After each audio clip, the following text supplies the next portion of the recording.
MBA CET is expected to held twice a year. So let's look at the news and look at the implications for the same. So we've been training since the more than 23 years, which includes training for CET, CAT, etc., the different examinations which are there. We also train for interview preparation, VAT, and GD. Currently, we do have courses for full course for CET 26. Also, short courses we're looking at SAT and SNAP, CLAT 26 and interview preparation. So twice a year. So that's what I said. April 26 and May 26. So we're looking at 2026, and this is true for engineering, pharmacy, and MBA.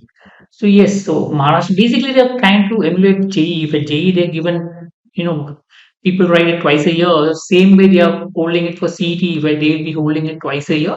For this year, it will be April and May.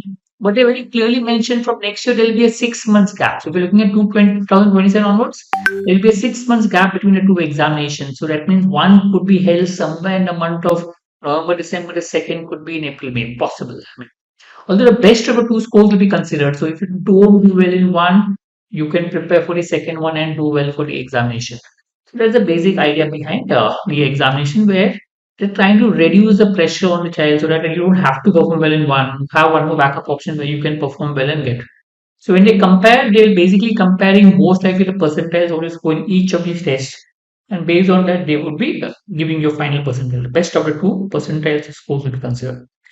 Right? I hope this answers. Now, what are the implications for this? There are both positives and negatives. Now, problem is now if the exams are going to be held twice a year, you'll have to study twice.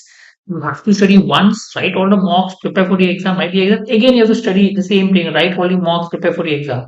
So the stretch, I mean, the long duration for preparation, it increases. That's it. Yes, it to some extent reduces the pressure. I mean, when you go for the exam for the first time, it is not do or die. If something goes wrong, you have a one backup option where you can write the test one more time and cover it up. There are always chance where exam goes bad, something goes wrong, to gets through. So a lot of things happen. I mean, so you have a fallback option where you can do well in the second particular case, right? So both advantages, disadvantages. We'll come to know over a period of time how does it help or not help as far as the exam is concerned. As of now, I understand the exam could most probably be held in March 26. I think for this year will not make a difference. 1 month gap. So people who prepare for March 26 will also prepare for April 26 in the same way. You may have to write a few mocks between them. Right? Hope this helps. Right. We'll come up with video that will help you with regards to preparation for MBA entrance. If you're writing it, do subscribe to the channel. Thank you.